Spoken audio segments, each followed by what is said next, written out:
Welcome to செல்வி சமையல். இன்றைக்கி செல்வி சமையலில் நம்ம ஒரு சூப்பரான சாம்பார் ரெசிபி தாங்க பார்க்க போகிறோம்.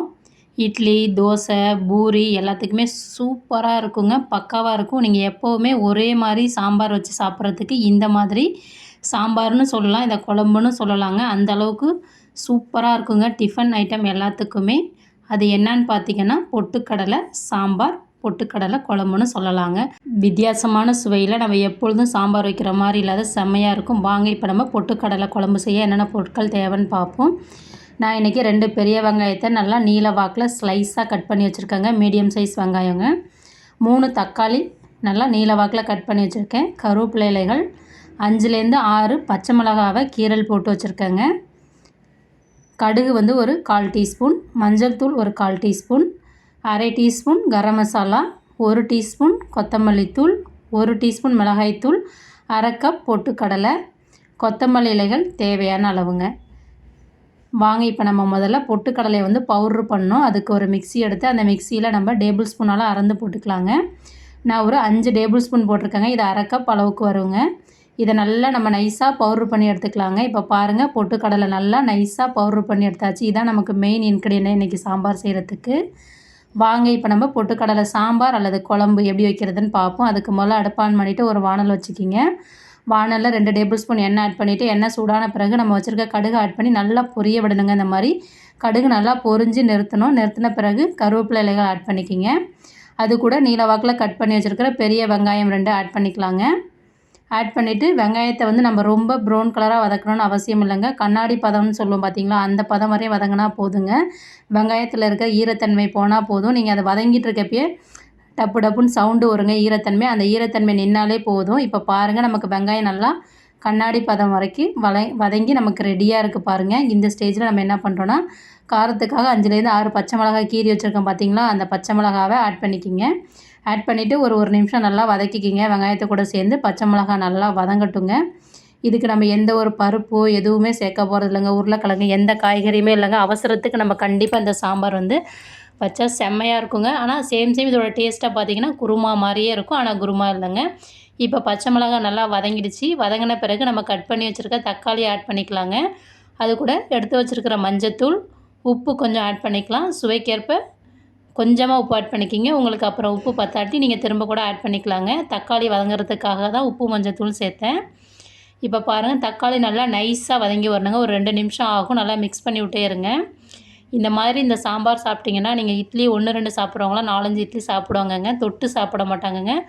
நல்லா இந்த சாம்பாரில் பிசைஞ்சு தாங்க சாப்பிடுவாங்க. அந்த அளவுக்கு சூப்பராக டேஸ்ட்டாக இருக்குங்க. ஒரு தடவை ட்ரை பண்ணிங்கன்னா நீங்கள் வித்தியாசமாக இந்த மாதிரி தாங்க வைப்பீங்க டிஃபன் வீட்டில் செஞ்சிங்கன்னா.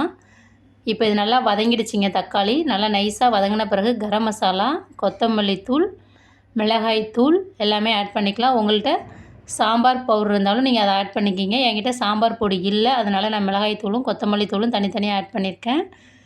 ஆட் பண்ணிவிட்டு நல்லா இதில் இருக்கிற பச்சை வாசனை போகிற வரையும் ஒரு 2 நிமிஷம் நல்லா வதங்கட்டுங்க. இந்த மசாலாவில் இருக்கிற பச்சை வாசனையெல்லாம் வெங்காயம் தக்காளி கூட சேர்த்து நல்லா வதங்கட்டும். அது வதங்குற கேப்பில் நம்ம அரைச்சி வச்சுருக்கோம் பார்த்தீங்களா பொட்டுக்கடலை மாவு, அதை ஒரு பவுலில் வந்து நம்ம நல்லா கரைச்சி எடுத்துக்கலாம். ஏன்னா ஒரு சிலது அரைப்படாமல் இருக்கும். அதனால் நம்ம நல்லா கரைச்சிட்டு சேர்க்கணும். நீங்கள் அப்படியே டேரெக்டாக சேர்க்குறப்ப உங்களுக்கு அந்த சாம்பார் நம்ம குழம்பு வைக்கிறோம் பார்த்தீங்களா, அந்த குழம்புல வந்து மிதந்துட்டு இருக்குங்க. அதனால் இந்த மாதிரி கரைச்சிட்டு ஒரு வடிகட்டி வச்சு ஃபில்ட்ரு பண்ணி தான் நம்ம சேர்க்கணும். இந்த மாதிரி பாருங்கள், அரைப்படாமல் இருக்குல்ல, அதனால தான் நம்ம இந்த மாதிரி கரைச்சிட்டு அதுக்கப்புறம் ஃபில்ட்ரு பண்ணுங்க. இப்போ பாருங்கள், மசாலா நல்லா வதங்கிடுச்சு. எண்ணெயும் நல்லா லைட்டாக பிரிஞ்சு வந்துருச்சுங்க. இந்த ஸ்டேஜில் நம்ம கரைச்சி வச்சுருக்கிற பொட்டுக்கடலை மாவை வந்து அதில் ஒரு வடிகட்டி வச்சு ஃபில்ட்ரு பண்ணி சேர்த்துக்கலாங்க. பாருங்கள், நான் ஒரு 1/2 லிட்டரு தண்ணியில் வந்து கரைச்சி வச்சுருக்குறேங்க. நம்ம பொட்டுக்கடலை நார்மலாக அரைச்சி சேர்த்தாவே ரொம்ப கிரேவியாக ரொம்ப திக்காக வருங்க. இப்போ பாருங்கள், நான் நல்லா வடிகட்டிட்டேன். வடிகட்டின பிறகு அந்த கப்பியெல்லாம் எடுத்துகிட்டு நல்லா மிக்ஸ் பண்ணிக்கிறேங்க. மிக்ஸ் பண்ணிவிட்டு இது ரொம்ப கெட்டியாகிடுங்க. அதனால் இன்னும் நம்ம தண்ணி எக்ஸ்ட்ரா சேர்க்கணும். அதனால் நான் இன்னொரு 1 லிட்டர் அளவுக்கு தண்ணி ஆட் பண்ணிக்கிறேங்க. இந்த அளவுக்கு 1 லிட்டர் அளவு தண்ணி ஆட் பண்ணிக்கிறேன். இது ரொம்ப கெட்டியாக இருக்கக்கூடாது, ரொம்ப தண்ணியாகவும் இருக்கக்கூடாதுங்க. மீடியமாக இருக்கணும். அப்போ தான் நமக்கு சூப்பராக இருக்கும். இட்லி, தோசை, பூரி கூடலாம் வச்சு சாப்பிட்றப்ப பக்காவாக இருக்குங்க. வித்தியாசமாகவும் இருக்கும். எப்பொழுதும் ஒரே மாதிரியே சாம்பார் செய்கிறதுக்கு இந்த மாதிரி குழம்பா வச்சு சாப்பிட்டோன்னா பொட்டுக்கடலை குழம்பு செம்மையாக இருக்குங்க. இப்போ பாருங்கள் நல்லா கொதிக்க ஆரம்பிக்க போகுது. இப்போ இந்த மாதிரி கொதி வந்துட்டுருக்கு பார்த்தீங்களா? இந்த மாதிரி கொதி வரப்பே இடையில ஒரு தடவை நீங்கள் மிக்ஸ் பண்ணி கொடுங்க. ஏன்னா நம்ம பொட்டுக்கடலை மாவு சேர்த்துருக்கிறதுனால அடியில் உட்கார்றதுக்கு வாய்ப்பு இருக்குது. அதனால் இப்போ பாருங்கள் நல்லா கொதிக்க ஆரம்பிச்சிருச்சு. நல்லா சென்றாக கொதி வந்து ஒரு 5 நிமிஷம் கொதிச்சா போதுங்க. ரொம்ப நேரம் கொதிக்க விட வேணாம். இப்போ பாருங்கள் சென்றாக நல்லா கொதிச்சு எல்லா பக்கமும் நல்லா கொதிச்சு வருது பாருங்கள். லைட்டாக கெட்டியாக இருக்குங்க.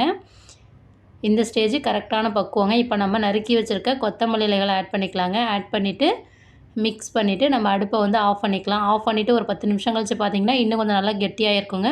ரொம்ப கெட்டியாகாது. நீங்கள் அதை மொண்டு பார்த்திங்கன்னா தெரியும் உங்களுக்கு. அந்த திக்னஸ் கரெக்டாக இருக்கும் நம்ம இட்லி தோசைக்கு வச்சு சாப்பிட்றதுக்கு.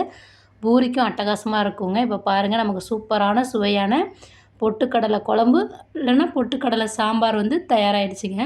இதே மாதிரி உங்கள் வீட்டில் இட்லி, தோசை, பூரிக்கெலாம் பொட்டுக்கடலை குழம்பு இல்லைனா சாம்பார்னு சொல்லலாங்க. செஞ்சு சாப்பிட்டு பார்த்துட்டு எப்படி இருந்ததுன்னு சொல்லுங்கள். நம்ம சேனலை லைக் பண்ணுங்கள், ஷேர் பண்ணுங்கள், சப்ஸ்கிரைப் பண்ணுங்கள், கமெண்ட் பண்ணுங்கள். Thank you very much. நெக்ஸ்ட் வீடியோவில் பார்ப்போம்.